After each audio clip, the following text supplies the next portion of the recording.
The Newsday continues here on One News Now. I'm Charles Lehan. A political analyst says Senator Amy Marcos can run as president if the disqualification case against her brother pushes through. In an interview with the chief, PLSU Professor Antonio Contreras said that Amy will replace Bongbong in the presidential race, depending on how the petitions against him proceed. Contreras added that petitioners who filed the disqualification cases against Marcos Jr. should have assessed the implication of the petition. Iba-iba yung magiging adjustment kung anong and sometimes iisipin mo sino ba may pakana nito mga substitution, mga disqualification case na to. Again, sabi ko, baka naman yung isa security na parang kung sakaling mang ma-disqualify. But I think yung section cancellation kasi malabo mangyari. Kasi dapat sa cancellation, ipapakita mo na may misrepresentation sa qualifications. Eh hindi naman qualification yung wala ka dapat kaso eh. On the other hand, Professor Tony Lavina said that the Supreme Court will decide either way on the cancellation of Marcos's candidacy. Lavina also noted that the petitioners aim to prevent Marcoses from coming into power again. In other words, justifiable ang pag-disqualify or pag-cancel ng either way. Justifiable din na papatakbuhin mo si Bongbong. I mean, both the COMELEC and the Supreme Court can actually decide this either way and it's okay, legally speaking, scholarly speaking. Unlike other mga disqualification issues na may mga but this one is not black and white on either side, to be honest. According to a political expert, the infighting between Duterte supporters and Marcos loyalists may cause a split in the Mindanao vote. In an interview with the chiefs, political analyst Earl Parreño said this conflict may prove to be most detrimental for Davao City Mayor Sara Duterte's vice presidential bid. He also maintained that the Duterte's hold over Davao isn't as strong as it was back in 2016. Magkakaroon yan ng impact sa numbers nila, especially against Sara. Pero sa tingin ko, yung boto sa Mindanao na sinasabing malakas ang Duterte, at the end of the day, sa tingin ko magiging empty bag yan. No? Hindi na ganon sa maraming lugar sa Mindanao kasing solid ang mga Duterte. In the same interview, Professor Edmund Tayao said that in the event that Marcos is disqualified from the 2022 polls, it is still unclear where his votes will go. But Tayao added that those votes will probably not go to Senator Bongo. Kung madi-disqualify si former Senator Bongbong Marcos, hindi natin alam kung saan pupunta yung boto. It's too early to say really whether some votes will definitely go to a particular candidate at this time. Here are other stories we are keeping our eyes on.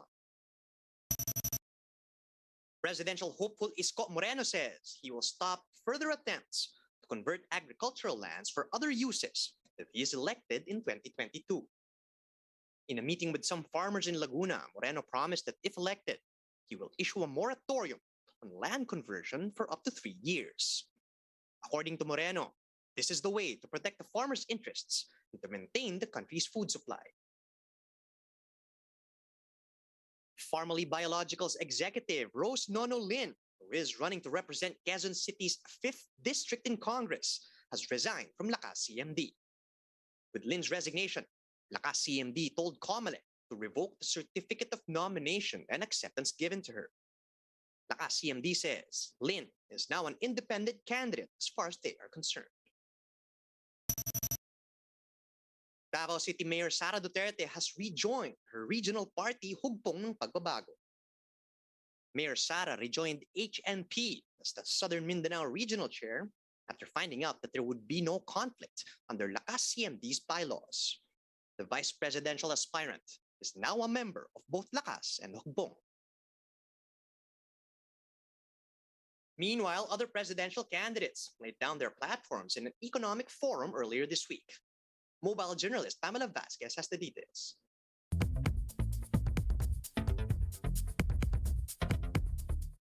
In the first 100 days in office, 5 of the candidates running for president next year have vowed to prioritize the economy, though their tactics differ.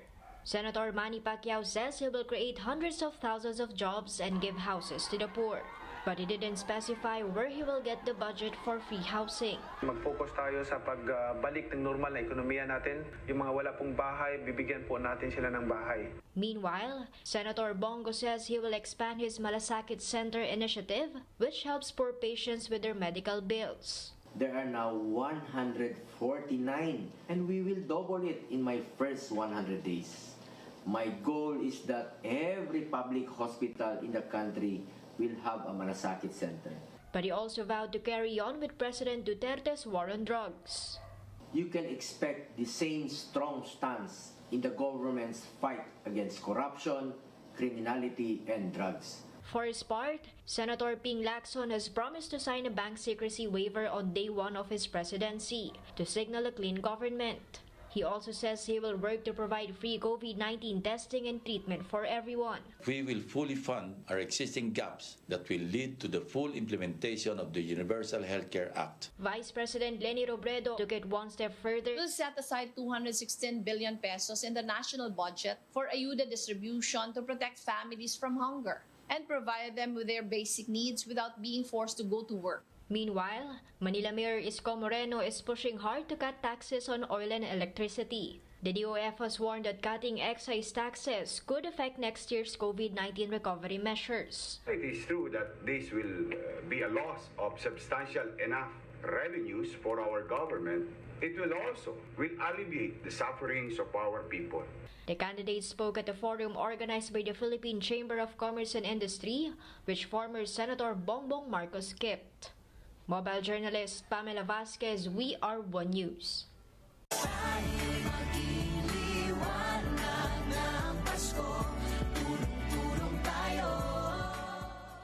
With just over a month left before Christmas, holiday cheer is definitely in the air with the Kapatid Network's Tuloy ang Pasko movement.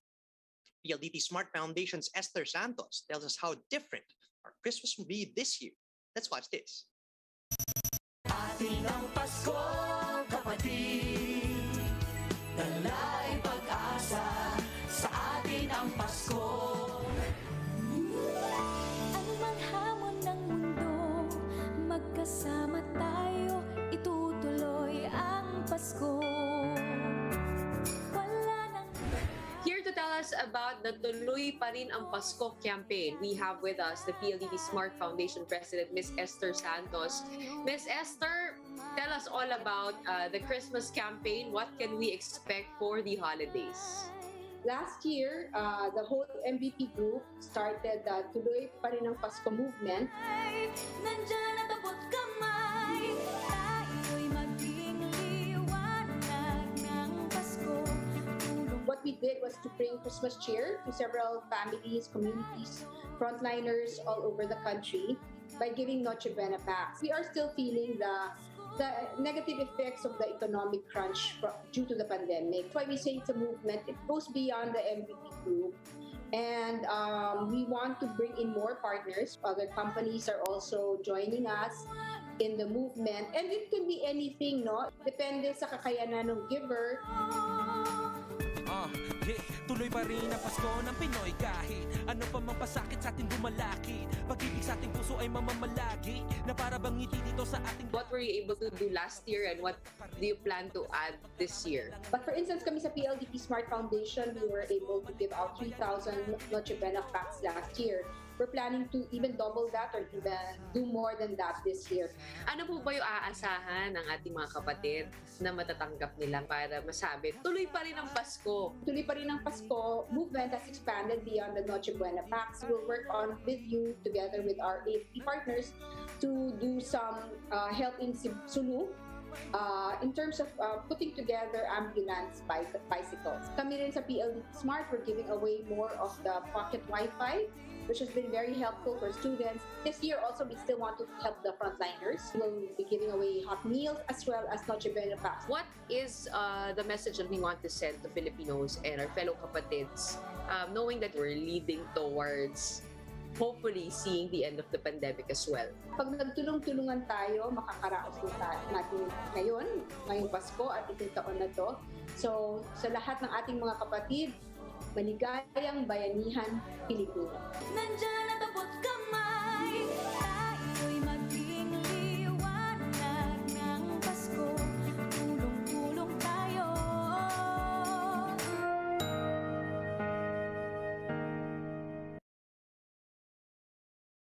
And if that wasn't enough to get you in the mood for Christmas, here's Disney's attempt to tug at your heartstrings through its Christmas advert. The stepdad now sees the daughter from last year's Lola advert as a grown mother. Filipina Nicole now has 2 kids of her own, and Nicole's new partner Mike leaves his own apartment with his dog to move in with them. While Mike is slowly adjusting to this new family dynamic, isn't that easy for him and the kids, especially when he accidentally breaks their gingerbread house, as well as their hearts. But Mike rebuilds it and finally finds his place in the family. When you open the door, I'll be standing there. Know that patience is pure. Time now for a quick look at today's other top stories. The ICC has temporarily suspended its probe into the country's drug war following a petition from the Philippine government. Some analysts are skeptical over President Duterte's allegations against Bongbong Marcos, with some claiming that the drama could be part of a bigger political scheme. And Europe is battling yet another wave of COVID-19 infections. This is the 4th major COVID wave in the region. And those are the top stories at this hour. Join us again later at 12 noon as we continue to monitor the day's biggest stories. You can also catch One News on the Signal Play app. Just register for a free account at www.signalplay.com so you can stream One News live anytime and anywhere. I'm Charles Lejano. Mask on, wash hands, and stay safe, Philippines. We are One News.